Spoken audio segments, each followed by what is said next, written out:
Greetings from very rainy Helsinki, even though virtually I'm here of course, in New York.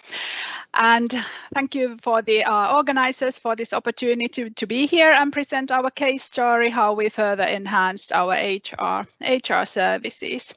And hopefully I'm able to do with the presentation. Here it goes.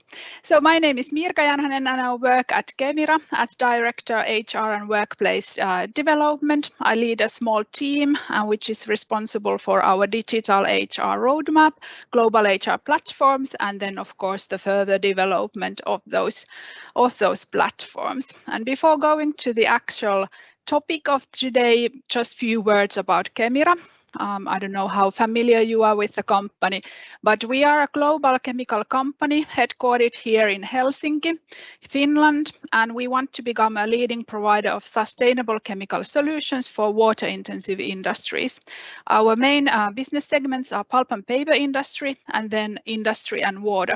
And what it means in practice that whenever you go and take a takeaway coffee and you buy it in this kind of cardboard mug, then typically there are some chemicals used in order to prevent the coffee, going through the mug to your hand or clothes or so.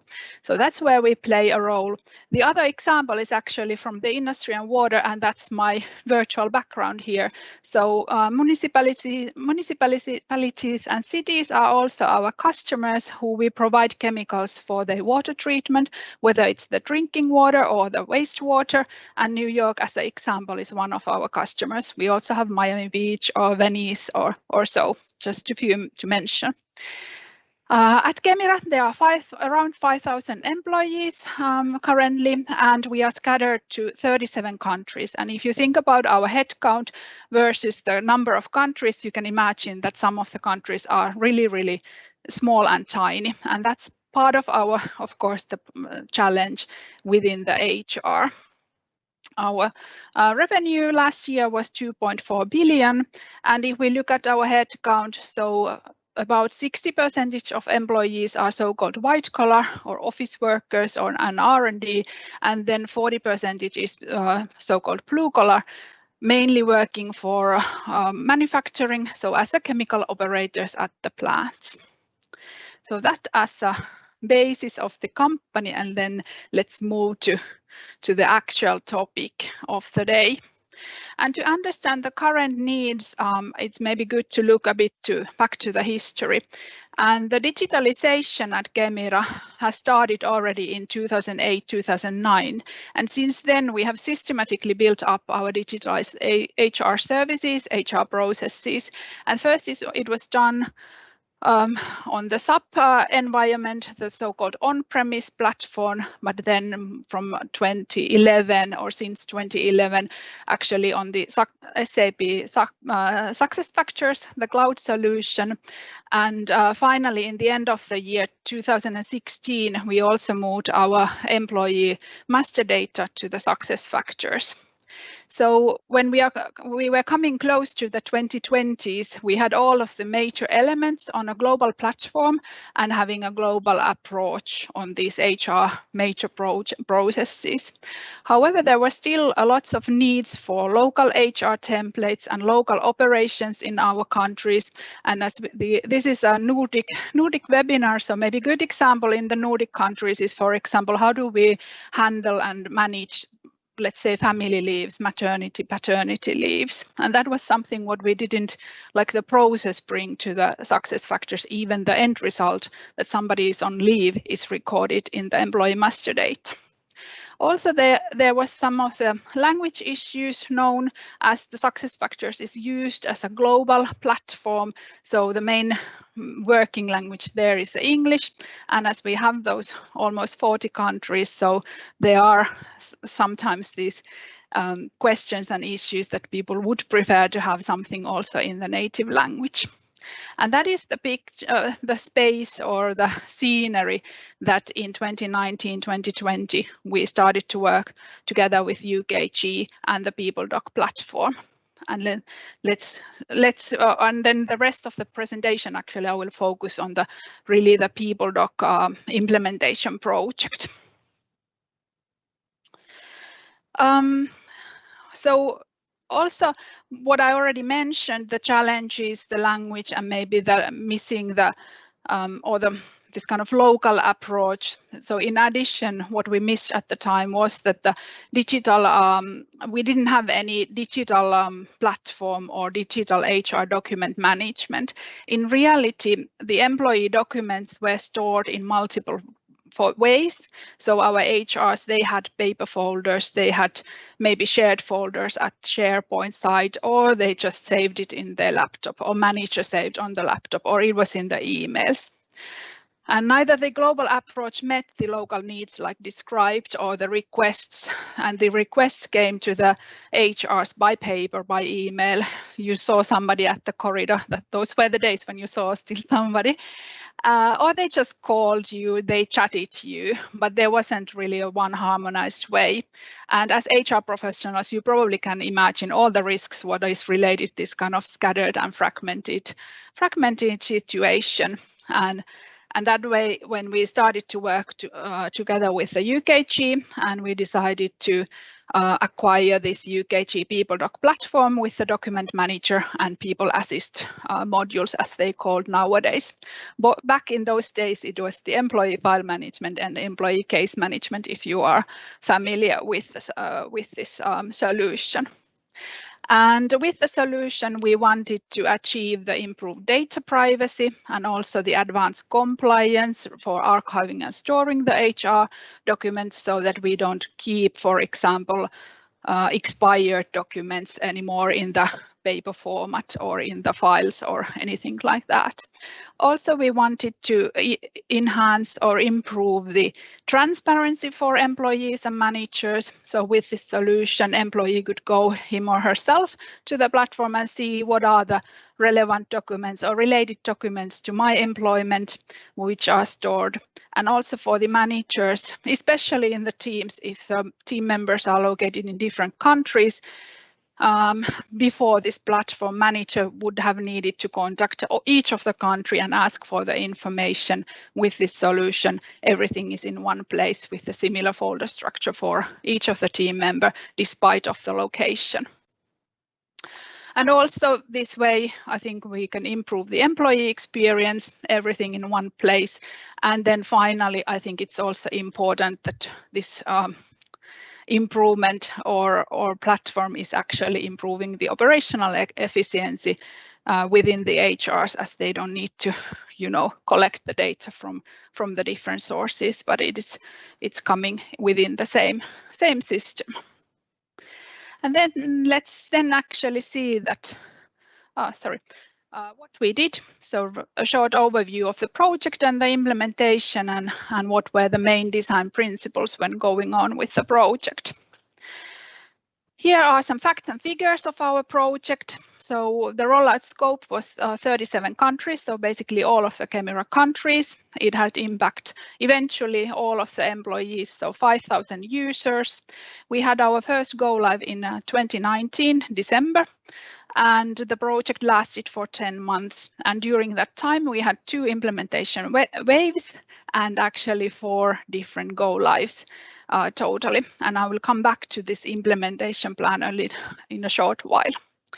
During the first 8 months, we actually were able to move 16,000 documents to this digital platform. And yesterday I looked at that we have almost doubled that figure. So 31,000 was the yesterday's figure, so to say. And at the time last year in October, there were more than 100 request forms from all of the countries, or this request form templates readily available in our Kemira countries. Few words about the project structure and governance. As such, I think this is quite typical project organization, but what I would like to highlight here is that we had the cooperation with the UKG, our partner, so that we had actually 2 types of steering, one internal, which is described here, but then also this kind of joint steering team in order to monitor the progress and also flag if there were any issues. then the other thing was that we had our Kemira project manager coming from my team, and then there was the second and maybe the main project manager coming from the UKG side. And he was really the one leading the implementation and guiding us through the relevant steps and ensuring that we actually start to learn the system and know what we are doing and validating in a sense that we are doing the right things. And these two project managers, the Kemira and the UKG project manager, they had a very close cooperation together, and the UKG project manager was also participating and attending our internal project calls.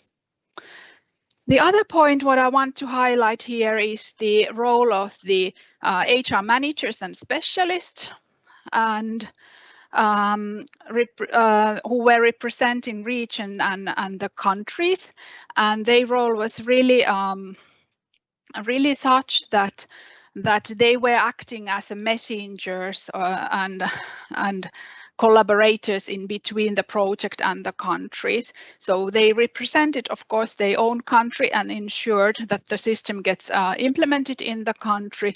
However, they were the ones who collected data from the other countries in the region or sub-region, or they sent the project messages and checked with the country, for example, when we made decisions regarding the access rights. So really this kind of collaborative and messenger type of role in between.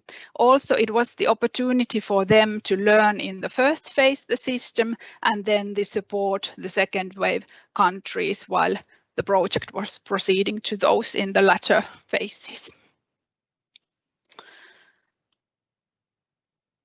Then looking at the main design principles for the project and the implementation, really since the beginning, I think it was always clear for us that we want to real-time integration between these two systems. As a global company, where the main idea of this PeopleDoc platform was that it would serve the local needs, I think it was, and also the fact that we have countries in all regions, Asia, Europe, and Americas. So it brings almost all possible time zones to our use. So it was, I think, the clear idea that we need to have the real-time integration so that people working with the local operations and working locally with this platform would always have the up-to-date information available in the system. So that was really already in the RFP phase, very clear decision from our side. The reason why I wanted to highlight the go live plan in waves here is probably something which is very specific for us at Kemira. So we had, in the past, we had the history of successful go lives. However, we always did everything as a big bang. So all countries at the same time, one go live date, and here we go. And it has worked well, I don't say that. However, we started to wonder ourselves that, well, is that the only way to do things? And also we got a very strong recommendation from the UKG that, well, maybe you should consider ways that there is quite much to do, and let's proceed country by country. And that was the reason for having two waves and about 15 countries in the first one, which was a bit of maybe compromise. I would say, probably my UKG partners would say that's a compromise in that sense. And then the third element, which I think that it was something important in our case, was the internal branding of the platform. And we were having these discussions that shall we call the platform as PeopleDoc or with the UKG product names or something else, and what shall we do? And eventually our decision was to brand it as an expansion of the current SuccessFactors environment. And in the SuccessFactors, we call my HR documents for the UKG document manager, and then my HR requests for the people assist request forms. And that way we were able to bring everything under, so to say, one umbrella. And from the homepage of SuccessFactors, then we direct the people to the to the right places, so to say. And I think that's really a benefit for us, so that for the employees and managers, it's really one place what you go for when you talk about your HR activities. And also when launching a new things, we probably avoided also the comments or questions and concerns that, well, here is the HR and they are again launching something new and one more application to be learned.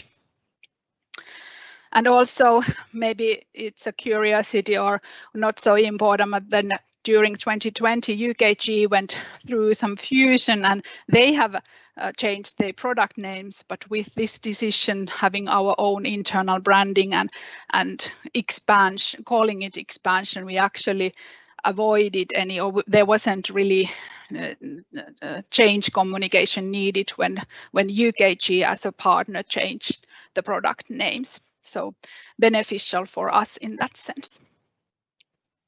Then I think about what we did. The final slide here is about the implementation, and I've already mentioned several times that we had these 2 waves with the 4 go lives. And what it meant in practice is that we always, the first go live of the phase, so for example, December 2019, that was actually maybe more like a technical go live. So we opened the system for HRs so that they were able to initiate the document uploading in the country, and at the same time starting to learn the use of the system, and then also starting to design and create the request form templates for the second go live. And then the true go live was always the moment when we opened the My Requests, when the system was launched for employees and managers. And we always ensure that there was some content in the system when we launched it in the country. Either there were documents uploaded behind the employees, for example, employment contracts, or there were some of these local requests what you could then start doing. For example, the family leave request or study leave request or overtime arrangements in some countries are good examples. And then about if you are wondering why we had these wave 1 and wave 2 countries, or what's the reasoning behind these countries selected to which wave, is that actually the wave 1 countries are the bigger ones for us, and with those countries we cover already the majority of Kemira employees. And then the second phase countries, they are typically very small, and we don't necessarily, for example, have a dedicated HR person within the country, but they're like neighboring countries assisting or so. So that way, when we first did the wave 1 countries, then it was more easy to also launch and create the elements in these wave 2 countries. So that was what we did, and you might be wondering that, well, how did it go? And if I start from the success part, I think the key elements for our success was that since beginning, I think there was so clear need for this kind of HR document management and the local needs, so that there was absolutely very strong buy-in from our countries. And it also then led to these clear roles and responsibilities, so that the global team is always, or we are the administrators for the platform and we have the ownership of the platform. However, the local countries, they always own the content and they create the content and keep it up to date. And the third element is, I guess in any of the projects, it's good to have the energetic and highly committed project team. And there I owe very big thanks. Thanks for the team. They were absolutely great and amazing in the enthusiasm and how they wanted to learn the system. And once they learned, like how they started to create the new ways, or it was feeding the thoughts and ideas that what could be done.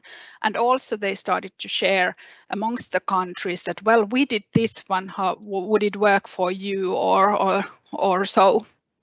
And then the fourth element is actually COVID-19. And even though it has been a terrible disaster and pandemic in the countries causing lots of pain and sorrow and grief and weariness around the world, but maybe in this matter it was actually helpful for us.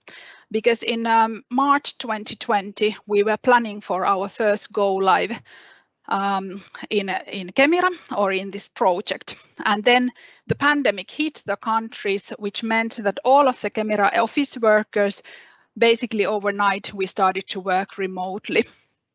And there might be some single questions or thoughts that why didn't we have this one before?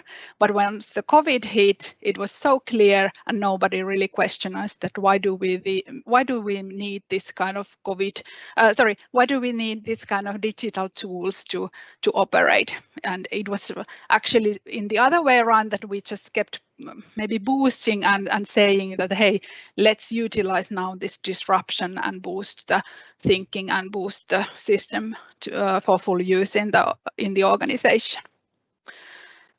Then if I think about what did we learn during the project during those 10 months, when you work with the HR and you work with the systems and tools, it's always very important the confidentiality and sensitive data of people and personal data and the access rights.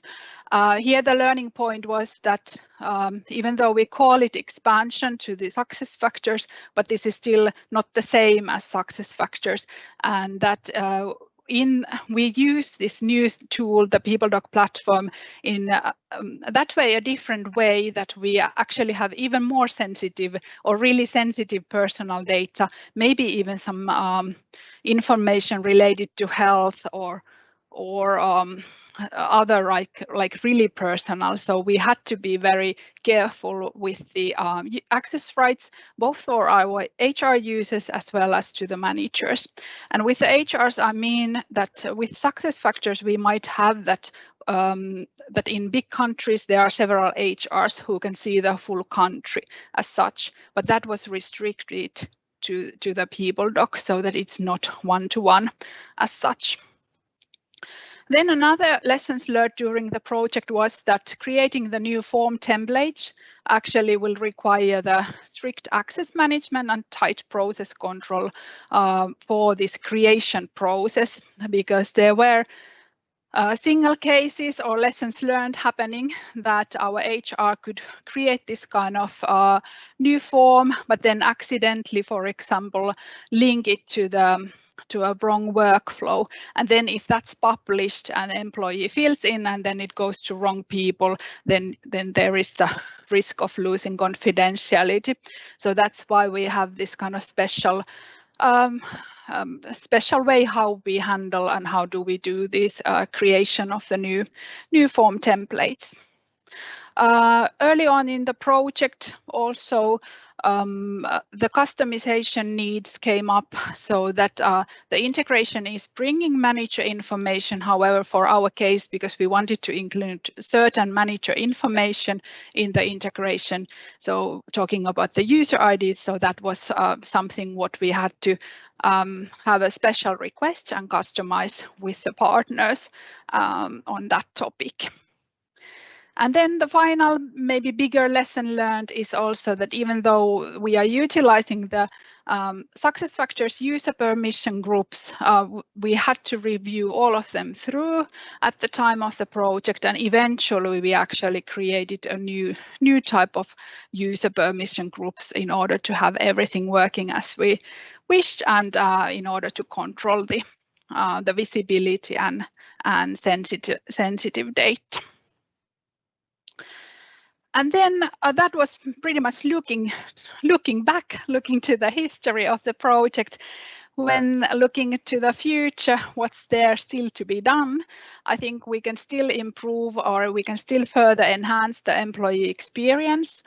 At the moment, we are still utilizing, or HR information is still located in different places. There are employee handbooks, we have intranet, then we have this PeopleDoc platform and so on, so that we could still maybe further harmonize, maybe consolidate, centralize to one place, direct the people to to certain places. We had some personnel changes within the team, so we are a bit lagging behind in this kind of post-go-live governance and kicking off the key user network for the system. In the project, we were focusing on the document manager, so the employee file management, and the people assist, so the case management parts. So this process automation is still something what we can further look on. And then we started this year that we have our ticketing tool within the HR. So any access requests, they come via this PeopleDoc tickets, and also reporting any known issues. So that's something where we are only in the beginning. I think that was all what I had to tell about the project. So thank you for your attention. And I think there is still some time for questions and comments. Thank you, Mirka, for your clear presentation. Very nice example. And indeed, we have a couple of minutes for questions. One question is around the organization. Can you say something how HR services is organized? Yeah, you talk about countries, so it looks partly like a local setup, but how do local and regional and global work together, and how have you organized it? So our HR organization is such that we have so-called global HR team, which is about 10 people, and the global team is owning the HR processes, policies, procedures, and further developing those processes. And that's related to performance and rewards, talent development, and then this digital HR. And then the bigger portion of our HR organization is actualized under regions. So APAC, EMEA, and Americas region, and there we have the countries. So when I refer to local HR, that's when I refer either to the HR in the country or at the site. So typically it is one HR person per country. So the country HR manager is taking care of the employment life cycle and also implements whatever are the global processes. And then in the bigger countries like Finland, US, China, there we typically have several HR managers who are either taking care of specific sites or plants, or then it's split by, for example, like organizational units. But that's the main structure. So we don't have any centralized HR services or HR service centers. Yeah, so if people have questions that the system cannot answer, do they go to a chatbot, or do they go to a local HR representative, or how does that work? So it's actually either the chatbot or the local representative. That's the structure, yeah. Okay. So the HR chatbot was also launched last year, and it was like supporting this project and this implementation, but it's more than just what's concerned in the PeopleDoc, but more of these HR topics, yeah. Yeah. All right. Well, thank you very much, and good luck in New York. Hopefully we can travel one day soon. We all hope to travel soon. Some people are already traveling a little bit. So thank you very much. Some applause.